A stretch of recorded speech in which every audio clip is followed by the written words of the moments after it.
Awesome. So it is recording. Um, cool. So are you ready for this? Yeah, let's do it. Cool. So let's start. So today's video is just on it's an internship hack. We're gonna start doing more of these. At least I will, and maybe Sarah could join us again in the future. But it's how to ace LinkedIn as a student. So it's how to land an internship and basically just get all the fundamentals of LinkedIn down packed. So, Sarah, how about you introduce yourself? Sure. So my name is Sarah Grosz. I'm a junior at Syracuse University, studying IT. I'm also the president of the Entrepreneurship Club, and I'm in a sorority. And what I've been doing for the past few years is kind of like helping other students really get their own startups started in like a more professional and simpler manner than they're used to. So that's me. Cool. So, and I'm Zach, co-author of Hacking the Internship Process. It's a book. It's available on Amazon. So I guess let's start off with just sharing. Actually, you know what I want to start off with, Sarah? Let me share with them how I actually met you.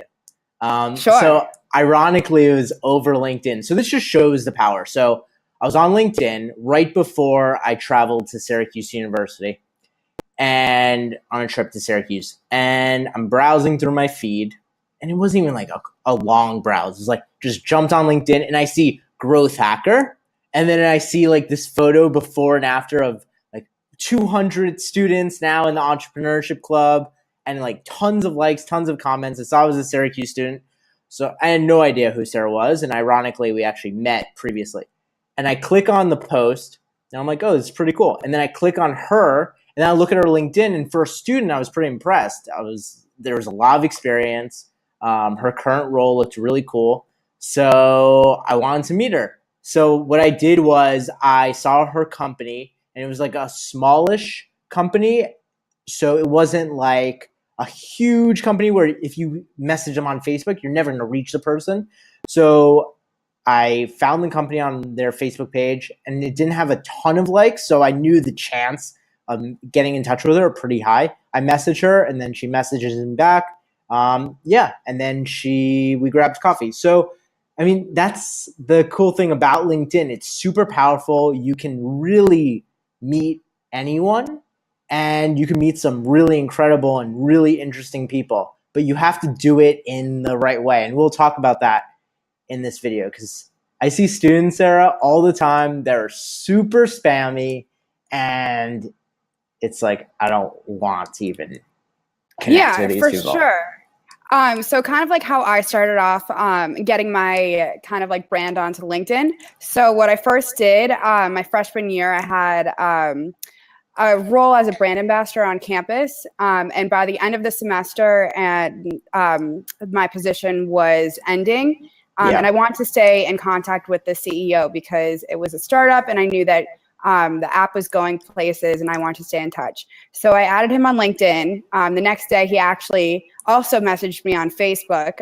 We hopped on the phone the next day, and then 2 days after, he offered me a part-time position over the summer, and I'm actually still with the company.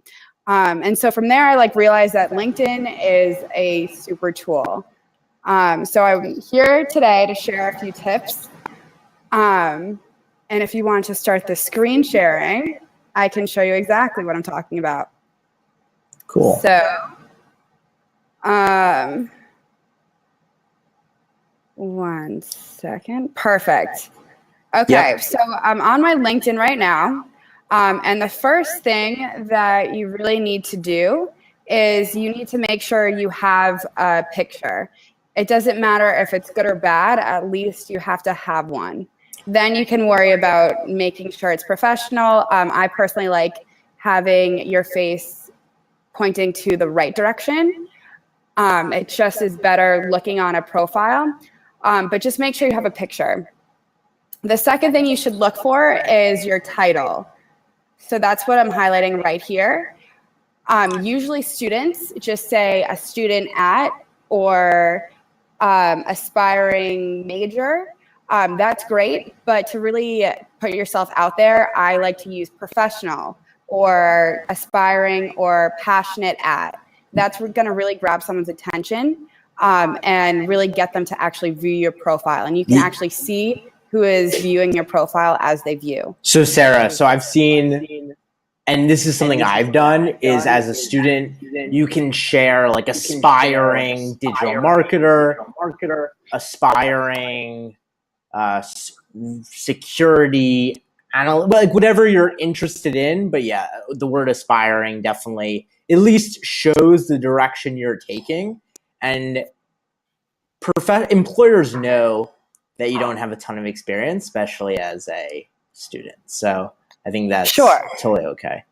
So maybe, and also after whatever you put after aspiring, just make sure it has something to do with your major, it has to do with your experience, just to reinforce what you're trying to show the world. So I think it's very easy to say how to have the perfect LinkedIn, but let's get started by just sharing some like common mistakes that you see all the time. I know a lot of students reach out to you, whether it's for help or just any advice. So what do you see that's like a common mistake where it's like auto reject, like I have no interest in speaking to this person over LinkedIn, versus the individual that you see that messages you on LinkedIn or gets in touch with you in some way and it like pulls you into wanting to speak with them?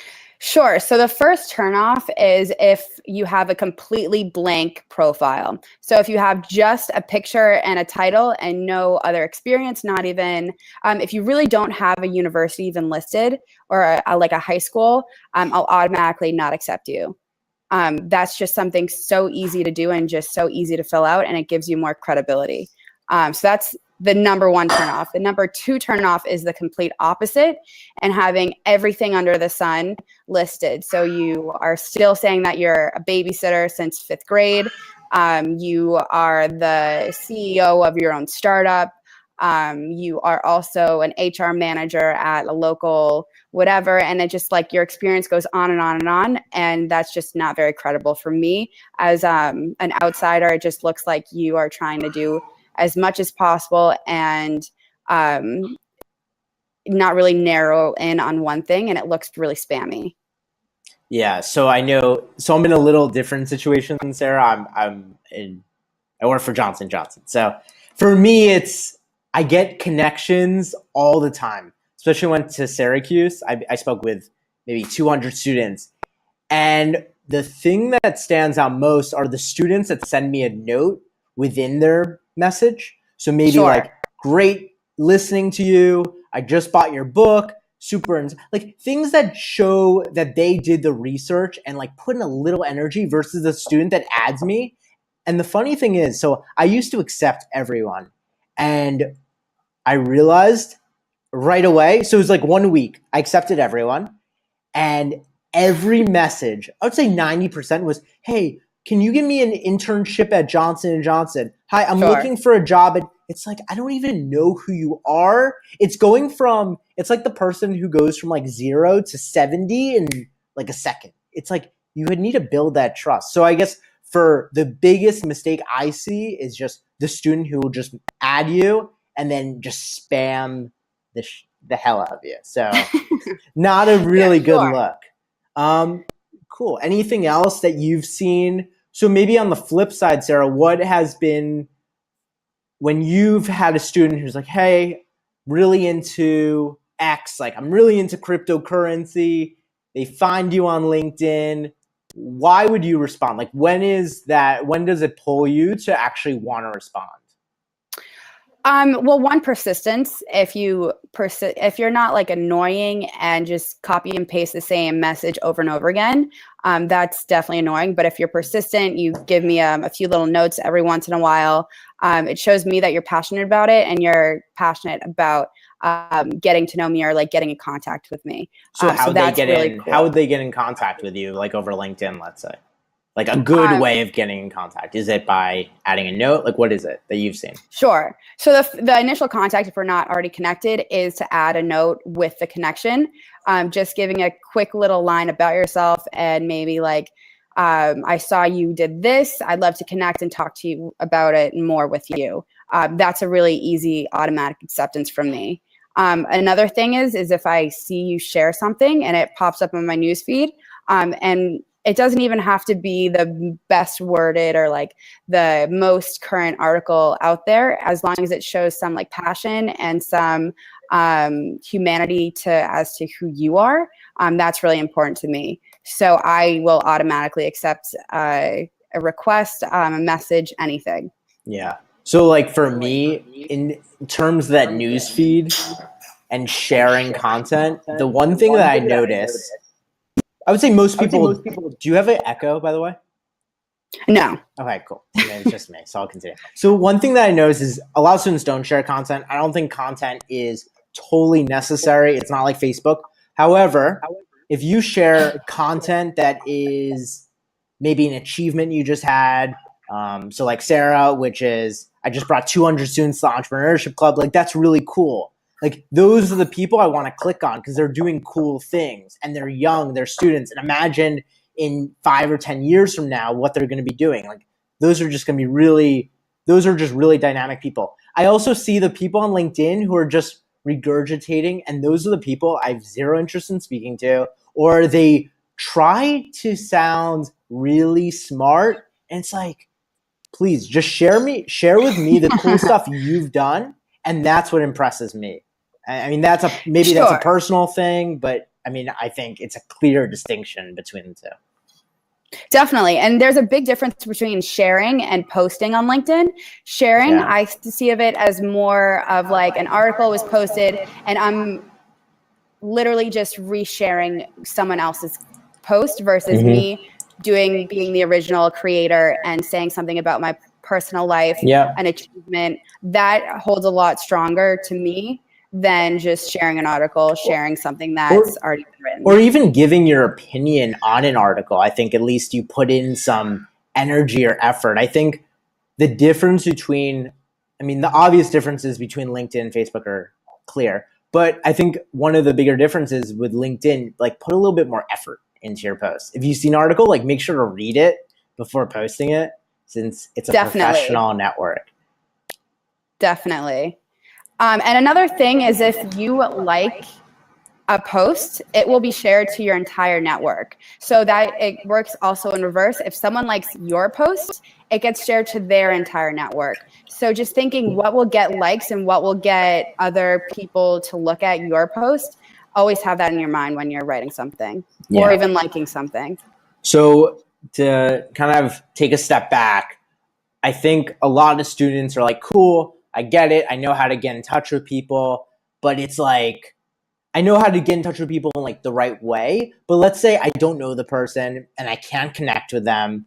How do I go about it? So I know for me, it's like leveraging your connections. So Sarah, do you have any experience with that or any knowledge that you could share with like a student since you're a junior in school?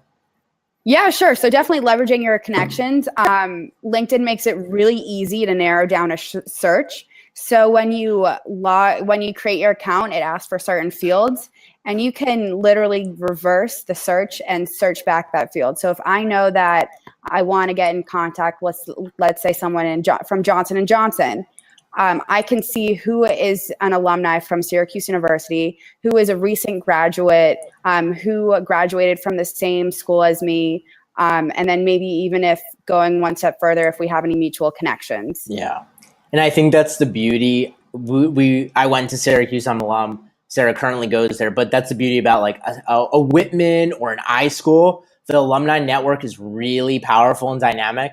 What I've done, it's also shared in my book, Hacking the Internship Process. I went into one of the groups, the alumni groups, when I was looking, and I made a post. And it wasn't like, I need an internship. Because again, you're coming off as really lazy, you're not putting in any effort, versus I'm interested in XYZ.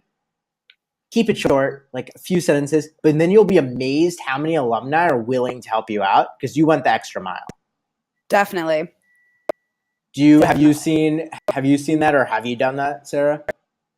I actually have. I didn't really get a positive reaction, just because it was kind of out of my interest. What I was trying to get in touch with an alum in New York City just for some really easy advice. And it just like wasn't what they were looking for. They really didn't have that time to just give a student advice. But if it's a bigger, like more pressing issue, usually alumni are the best people to go to because they're so like foregoing and want to help. And the reality is you're going to try all different types of things on LinkedIn. So maybe like searching a company or leveraging connections, you're going to get rejected all the time. So I think kind of set your expectations low, but have a plan. And that plan is like having an understanding and kind of playing the game of LinkedIn.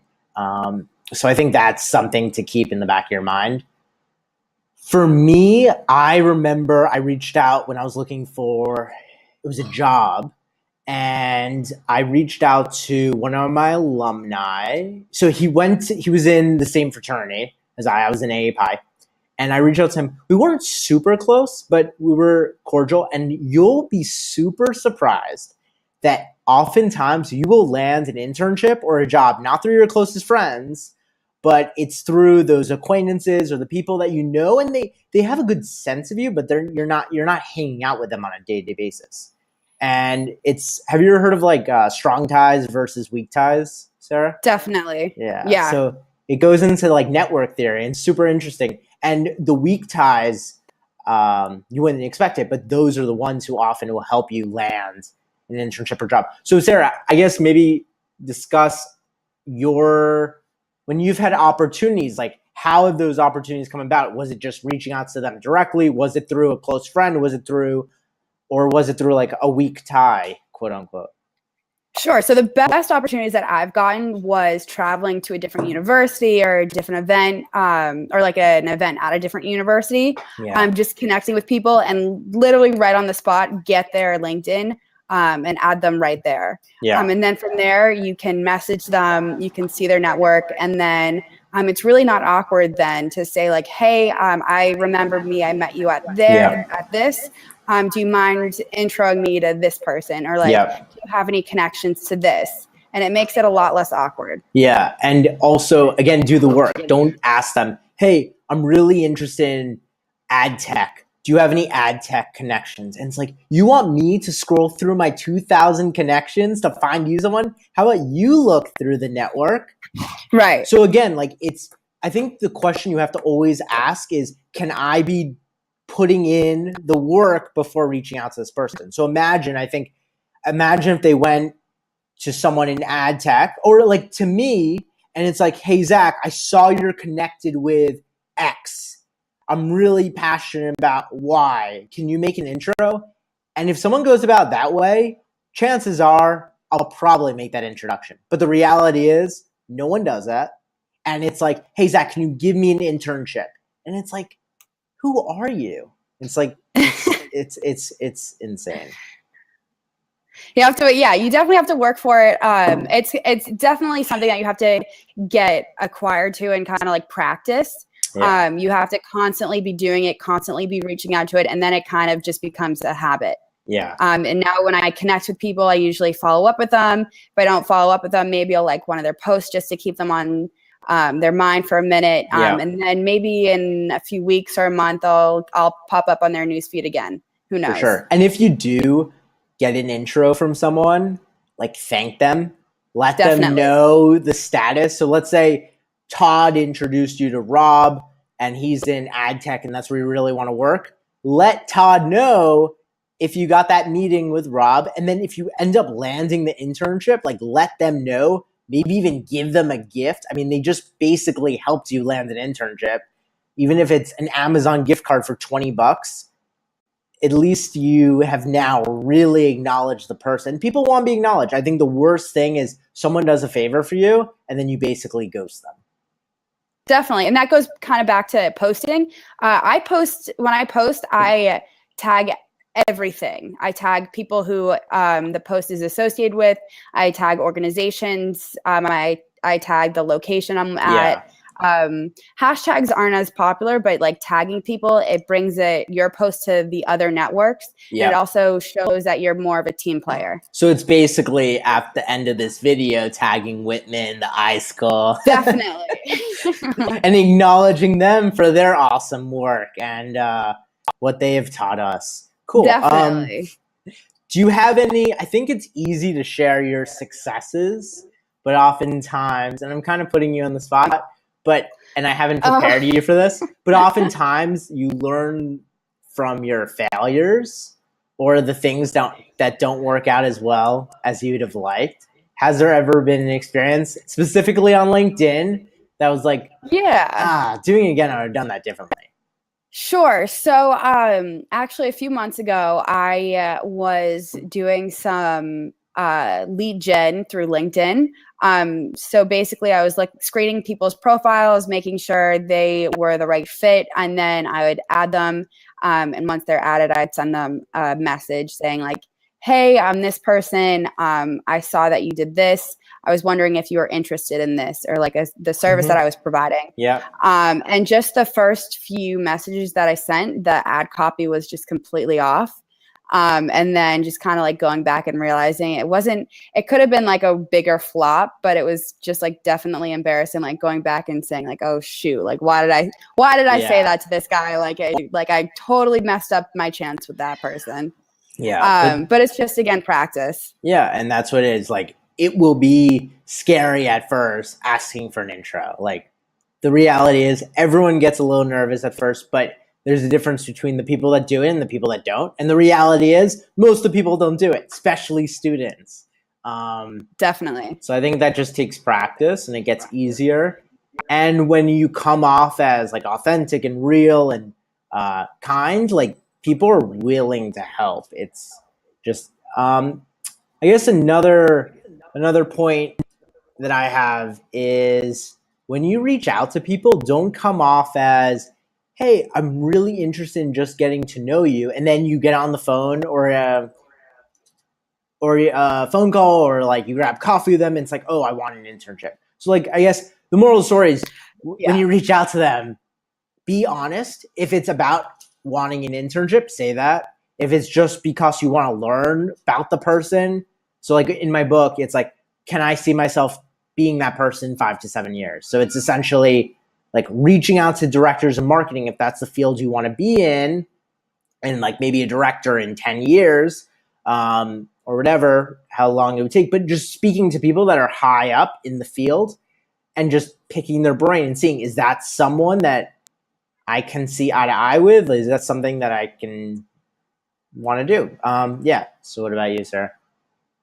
Definitely. Transparency is really important. And then LinkedIn is just such a professional network that if you're not transparent, it's so easy to catch up on just through your experience that you post yourself and then whatever content you share. And then if you go off and you start messaging people that is kind of off brand and not who you really are, people are going to notice. Yeah. And they're going to either immediately unconnect with you. They're going to tell their 100%. Network, and it's a professional network. And so that's an entire group of people who you have like pissed off pretty much. For sure. And I think one thing as well that I see students do is they're a freshman or a sophomore and they know they need to be on LinkedIn, but they come off as very insecure because they don't necessarily have the skills. But they'll still post on LinkedIn, I know data science, just so they can try to get the in. And again, don't don't do that. Like that'll look really bad because you'll eventually get on a call with someone and they'll ask you about like what tools you've used or ask you about something that someone who is proficient in data science should know. And if you come off as a liar, it's not really bad. So I guess let's dive into, and I get this all the time. Like I sometimes go to recruiting events with J&J or going to Syracuse and they say I'm a freshman, sophomore, or even a junior. I don't have enough experience. Maybe share how you were able to get experience, and maybe as a freshman you don't have or a sophomore you may have not had that internship opportunity, or you went did the camp route over the summer. So how do you Sure. gain the skills so you're able to feel confident to an employer or to just someone on LinkedIn that you're interested in connecting with?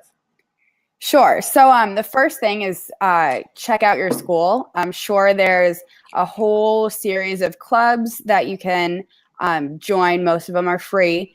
Like the and Entrepreneurship Club, the coolest exactly club like on the campus. Entrepreneurship Club. But there has to be a club on campus that aligns with your major. And if you're not even sure what your major is, it's a great place to figure out what you want to do.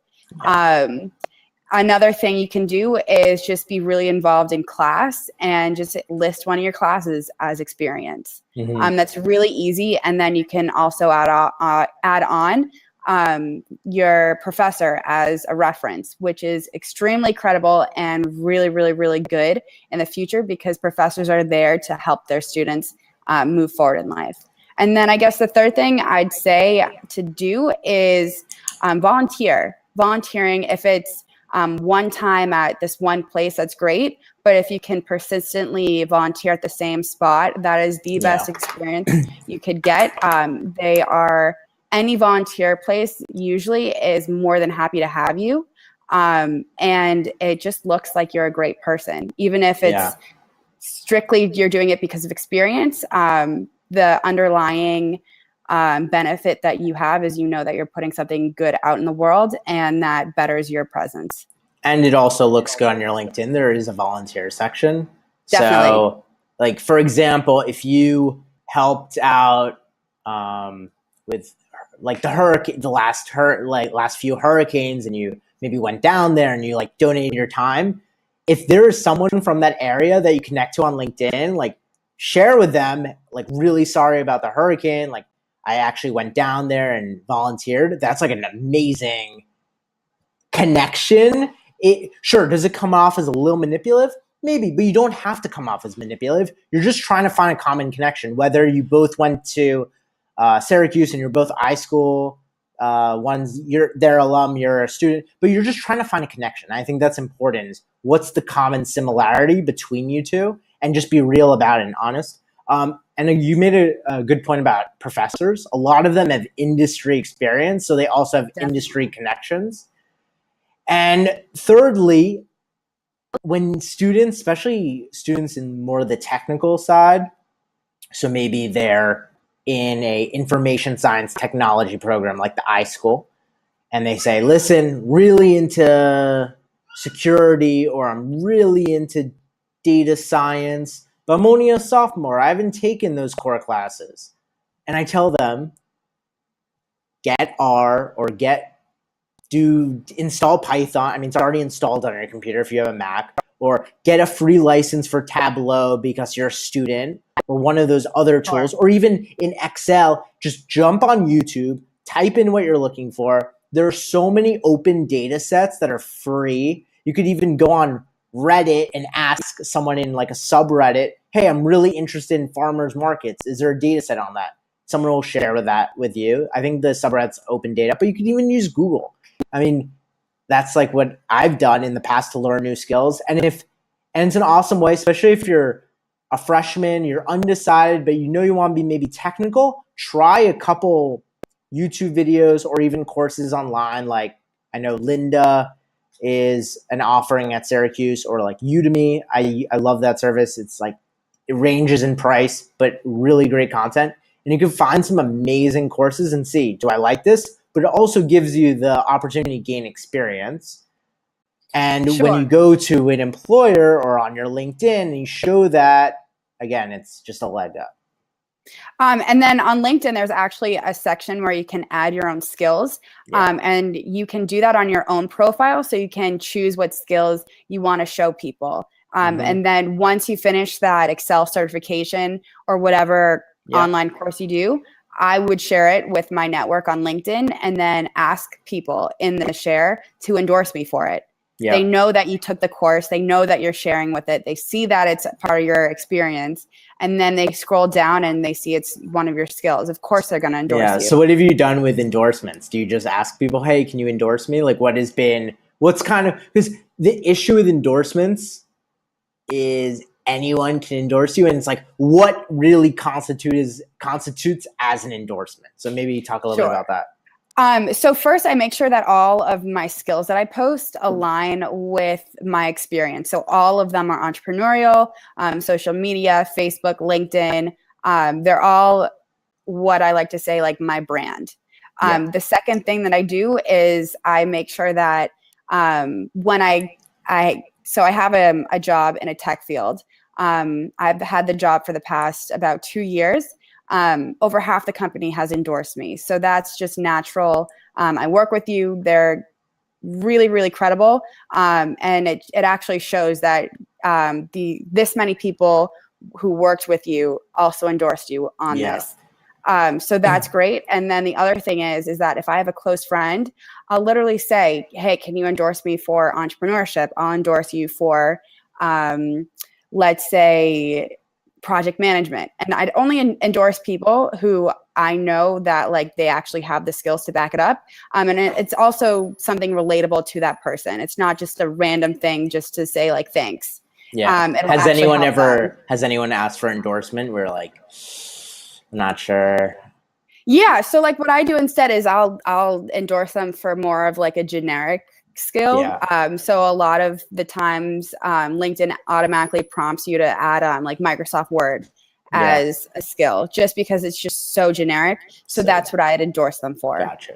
Yeah. And I find when you get a recommendation, so maybe it was a past internship or maybe you had a great relationship with a professor, or even let's say you volunteered at an animal shelter, ask them, assuming you did well, would you be able to give me like a recommendation on LinkedIn? And that holds definite weight, definitely more weight than like a thumbs up on Excel versus his Excel performance was unbelievable. He used the formulas and the macros he used really helped our company in sales by 10%. Just something like that looks so much better because they're sharing the outcome and the results and who you really are. And people get a flavor of who you are versus just a thumbs up on Excel.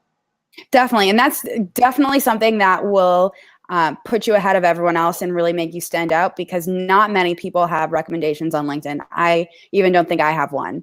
It's just came to the point where I don't really need one. But when you get started and you're looking for your first job and really to kickstart your career, having a recommendation on LinkedIn is so incredibly important. For sure. So is there anything else? We're up against the clock. Is there anything else you want to add? Any closing thoughts? Any closing thoughts? So I guess the last thing I have to say is about connections. If you are really brand new at LinkedIn, just ask your friends to make LinkedIns and just connect with them off the bat. You're helping your friends out, stepping into their professional career. You're helping yourself out, gaining your own network. And it just creates this whole circle of new people to really embrace their networks. Great. Well, thanks everyone for watching this episode of Internship Hacks, How to Ace LinkedIn as a Student. Make sure to check